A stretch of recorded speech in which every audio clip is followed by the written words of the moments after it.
Gente, muito boa noite a todos, tá? Eu me chamo Paulo José da Silva, sou professor de português e inglês, tenho 1,65 m, olhos castanhos escuros, cabelos castanhos claros, não tenho sinal em libras e a parede no fundo, atrás de mim, é uma parede na tonalidade rosa, certo? Faço parte do grupo junto com as professoras Joelma e também a professora Sandy, certo? E nós estamos aqui hoje para é, apresentar, né, nossa contribuição diante dos estudos que vem sendo feitos do curso de educação especial na perspectiva da educação inclusiva, certo? A minha parte, eu fiquei com o contexto histórico da formação do pensamento dos estudos de Vygotsky, então eu vou falar um pouco sobre isso, tá ok? Começando aqui pelo nome, né, do nosso pensador, que é Lev Semyonovich Vygotsky. Eu não sei se essa pronúncia está correta, eu estou falando aportuguesado mesmo, mas acredito que é basicamente por aí. Vygotsky nasceu em 1986, veio a falecer infelizmente muito jovem, em 1934. Uma curiosidade é que em 1934 no Brasil instalava-se a Constituição Federal de 34, né, e os pensamentos de Vygotsky influenciaram bastante muitas nações no mundo, certo? Então, eu acredito que não foi diferente aqui com a nação brasileira, né? O Vygotsky, uma vez que é considerado uma grande referência até teórica na área do desenvolvimento, certo? O contexto aqui que a gente fala é a Revolução Russa de 1917.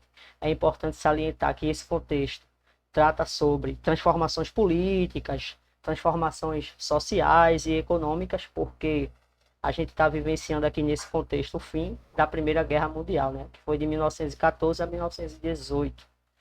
Certo? Obras que valem a pena ressaltar do nosso pensador, que é o Lev Vygotsky, são a defectologia e o estudo do desenvolvimento da educação da criança anormal, e também uma obra chamada Quarta Aula, a questão do meio na pedologia. São duas obras marcantes, né, bem importantes, que contribuem demais com várias áreas do conhecimento, em especial para a área da educação. Né? Basicamente falando, Vygotsky, ele era professor, né, falando um pouco da formação dele, ele era professor e psicólogo, além também de ter uma forte atuação em outras áreas como história, filosofia, né, algumas outras áreas do conhecimento. E uma das suas principais teorias que a gente pode salientar aí de Vygotsky é que Vygotsky ele levanta aí pensamentos importantes, né, que é a teoria histórico-social, também chamada de teoria histórico-cultural, que faz parte de um movimento teórico, né, interacionista ou interacionismo. Então, Vygotsky ele levanta, né, pensamentos, estudos, né, extremamente importantes na contribuição aí do entendimento, né, para diversas áreas do conhecimento com relação ao desenvolvimento humano, com relação a como as pessoas constroem, né, o seu conhecimento, certo? Então, é isso aí, enquanto até aqui. Podem dar continuidade. Olá, boa noite. Meu nome é Joelma Santana Reis da Silva. Eu sou uma mulher de cor parda, cabelos pretos, mais ou menos um pouco abaixo da altura dos ombros. Eu estou usando uma blusa estampada nas tonalidades marrom. Nesse momento estou no escritório da minha casa e ao fundo nós temos uma parede vermelha.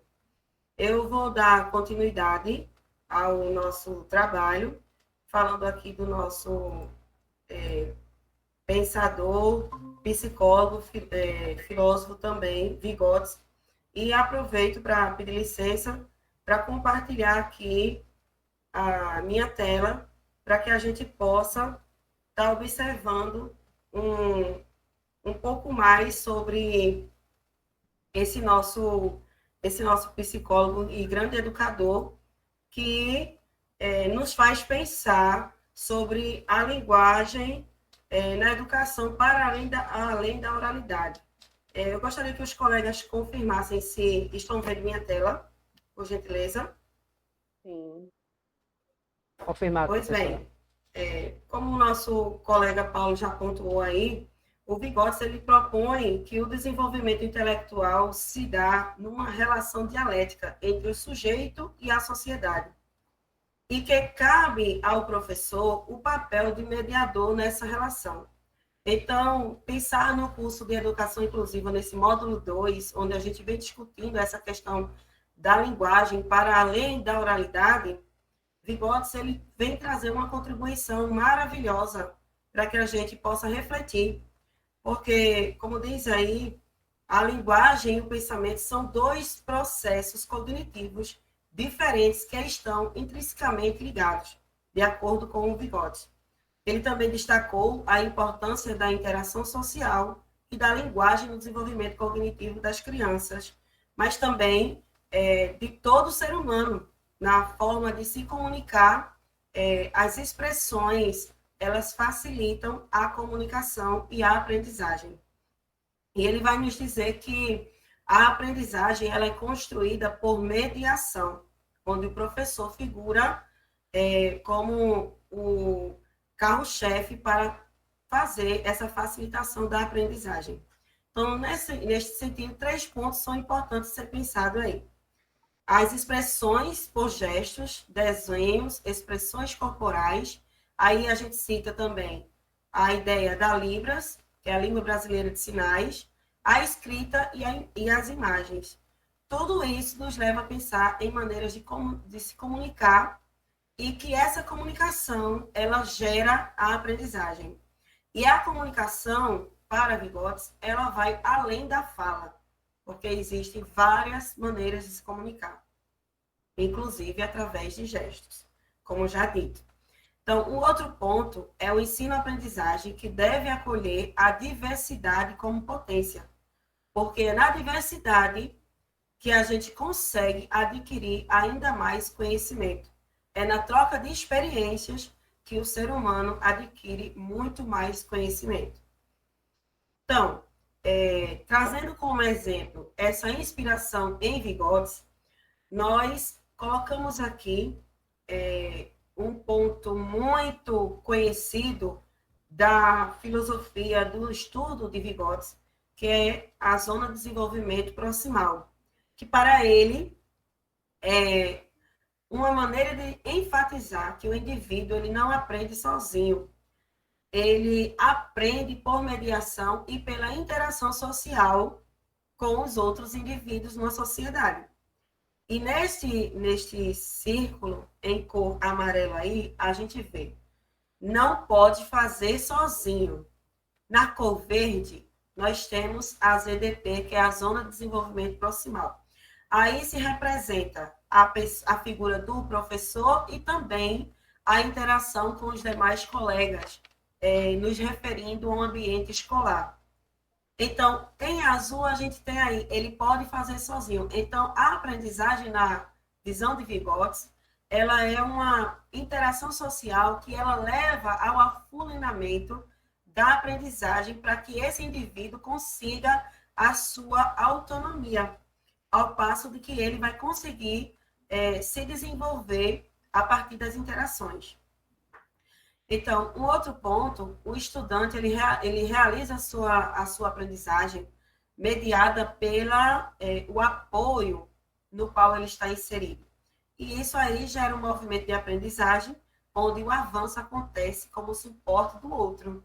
Na imagem à direita da tela, a gente consegue ver uma professora e no círculo vários estudantes. Então, nessa interação, a professora figura como a mediadora, mas não só ela, não somente ela. Os colegas que sabem um pouquinho mais já conseguem ajudar aqueles que ainda estão no processo e que precisam se desenvolver. Como exemplo disso, a gente traz uma realidade, um exemplo prático de vida real que eu, enquanto professora, trabalhei com estudantes surdas numa escola de ensino médio, por isso que a gente se refere aqui a estudante independente da faixa etária, não é? Esse é o famoso jogo da a dedonha, muito conhecido, mas que eu fiz a adaptação em Libras para que eu pudesse trabalhar com as minhas estudantes. Na primeira imagem, a gente tem aí uma aluna, o nome dela é Eliedja, no meio aparece a minha imagem e ao meu lado tem uma professora intérprete de Libras. Ela está fazendo também esse acompanhamento da aula. Então, o objetivo do jogo, ele segue as mesmas regras do jogo em português. Só que aí a gente colocou ele todo sinalizado em Libras, as letras em Libras e os sinais também em Libras, para que eles pudessem compreender. Vale enfatizar que essas estudantes, todas elas, têm o conhecimento em Libras, só que na segunda imagem tem duas estudantes, uma com o cabelo maior, à esquerda da tela, e a outra com o cabelo preso, que usa até um aparelho auditivo, mas são surdas total. Ela, a de cabelo maior, ela não domina 100% os sinais em Libras. Já a outra é bem fluente nos sinais, na língua de sinais. Então, aqui é um exemplo bem prático da ZDP, onde a gente faz primeiro o processo de ensinar o passo a passo do jogo, com a interação da intérprete, e o aluno ele vai conhecendo o jogo e depois ela ganha autonomia e a própria estudante ela consegue ser essa zona de desenvolvimento proximal para a segunda estudante, como a gente vê na segunda imagem abaixo. Então, aqui, à direita da tela, a gente destacou justamente esses pontos. O primeiro, a adaptação para as estudantes surdas, né, que a gente colocou o jogo todo em Libras. O segundo ponto, a construção de categorias. Aí eu citei frutas, cores, profissões, mas aí teve também verbos. O que parece muito simples em português, para o surdo conseguir assimilar um sinal que tem a ver com o sinal comando, de acordo com a letra que ele escolheu, é muito complexo, porque o surdo ele é muito visual. Então, a ideia imagética dele pensar qual o sinal que eu vou colocar que tem a ver, por exemplo, com cores, é muito, muito completo.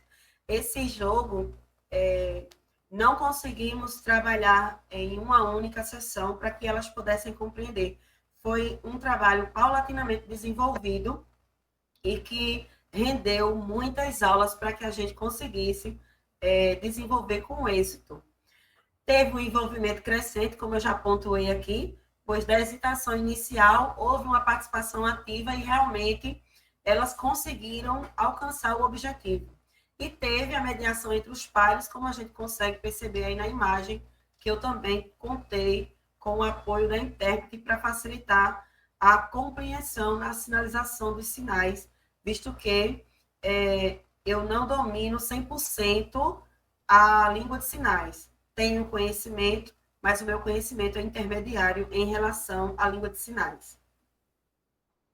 E aqui, para finalizar essa ideia de linguagem como posicionamento ético, o Vygotsky ele vai dizer que a linguagem ele funciona como uma ponte que conecta diferentes formas de expressão. E para isso, o papel do educador garante o direito de expressão a todos.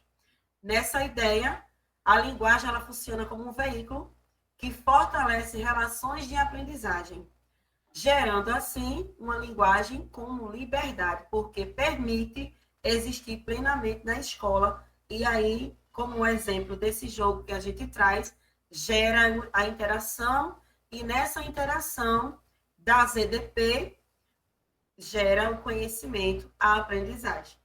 É isso, pessoal. Obrigada. Boa noite. Boa noite, meu nome é Sandy Carolina. Sou aluna do curso da Educação na Perspectiva Inclusiva.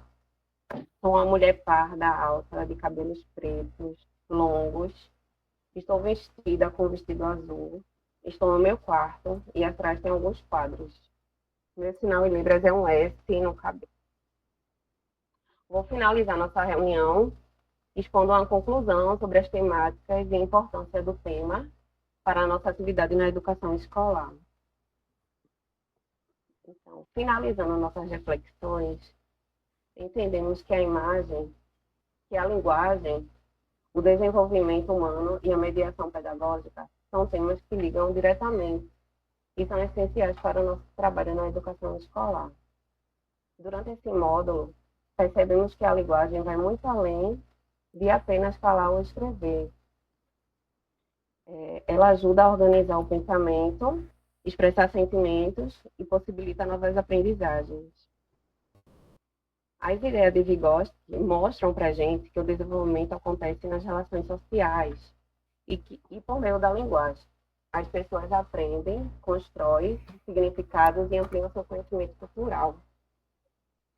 Também refletimos sobre a importância do professor nesse processo, que atua como mediador, identifica a zona de desenvolvimento proximal de cada aluno e ajuda a transformar aquilo que a criança já sabe em algo mais elaborado. Além disso, destacamos a importância das práticas inclusivas, que garantem que todos participem, respeitando as diferenças e valorizando o potencial de cada criança. Entendemos que a escola precisa ser um espaço acolhedor, acessível e que ofereça oportunidades de aprendizagem para todos. Por isso, concluímos que estudar esse tema é fundamental para a nossa prática, porque amplia o nosso olhar sobre o papel da linguagem, das relações sociais e da mediação do ensino na aprendizagem. E assim conseguimos planejar ações mais conscientes, inclusivas e que realmente colaborem para o desenvolvimento completo de cada aluno. E é isso.